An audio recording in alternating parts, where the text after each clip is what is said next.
One of the things I love most about my job at GrantWritersLLC is that I am constantly given opportunities to learn or experience something new. Last month, I had the pleasure of visiting Kake, Alaska for the first time. I went there for a planning session with the organized village of Kake, a tribal government that provides a wide range of basic services to residents. It was a completely new experience for me, and one I hope not to forget anytime soon. I grew up in Anchorage, Alaska, the biggest city in Alaska, and I've spent a few years working in Juneau, the capital. I've been on a few road trips around the state too, but none of those trips can compare to this one. You can only get to Kake by boat or small commuter plane, and when you get there, it's a city of less than 600 people where the road ends at the city limits.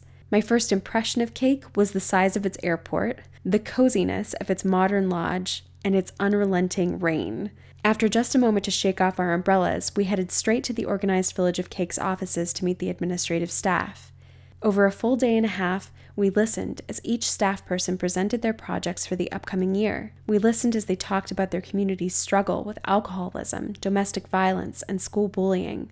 Even in a small community like this, they worry for each other's safety, where understaffed law enforcement can't work overtime to perform welfare checks, and the nearest full-service hospital is a 40-minute plane ride away in unpredictable weather. We talked about the cost of electricity, heat, and fuel, and how even with assistance, most people can barely afford to survive on their low salaries. Many are unemployed. Many of the historic landmarks are falling apart too, including the old Kake Cannery, the only structure of its kind in the entire country. The cannery played a key role in the development of the Alaskan salmon canning industry during the first half of the 20th century, attracting workers from all over the world. The cannery shut down more than 30 years ago, and not much has been done with the building since. Some of the original equipment is even still inside. This year, the National Trust for Historic Preservation named it one of America's 11 most endangered historic places. Of the 3 main buildings, 2 have already collapsed from rot and heavy snowfall. No one goes in the buildings anymore because of the asbestos and instability. When we took a break from our conversations, I had a chance to tour around the city. After hearing these stories, I couldn't help but ask the questions so many people ask about rural communities.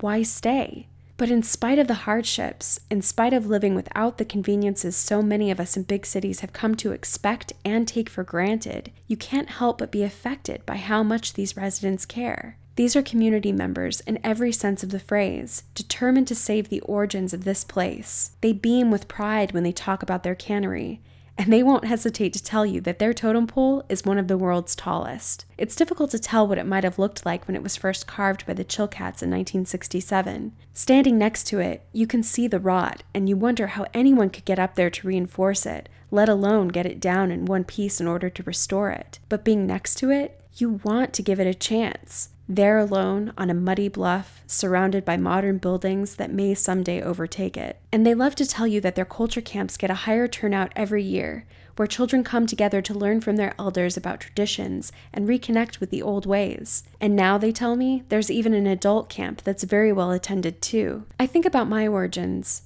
My parents met in a state neither were born in, and moved to Alaska before I was born.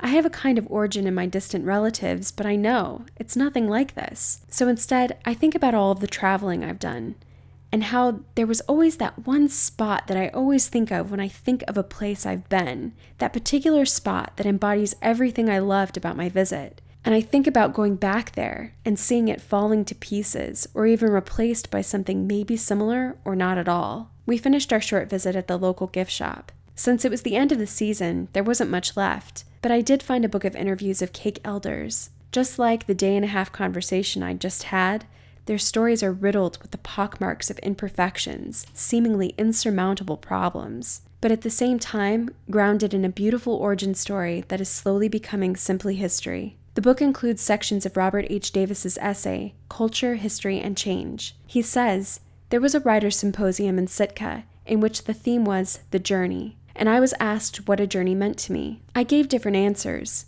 Getting to a destination, going on a search for something, to leave a place. The person stood there as I waited to see which answer was the right one. They all were right, but you always come home." So if I think of being carried along as everything speeds on, our culture and people who attempt to hold on to traditional ways and objects, the dances, the songs, the legends, the history, I admire them. They are the storytellers. When I think that history is becoming something meaningless, and that the only object is to get to where I'm going, I look for something recognizable, familiar, what the person referred to as home.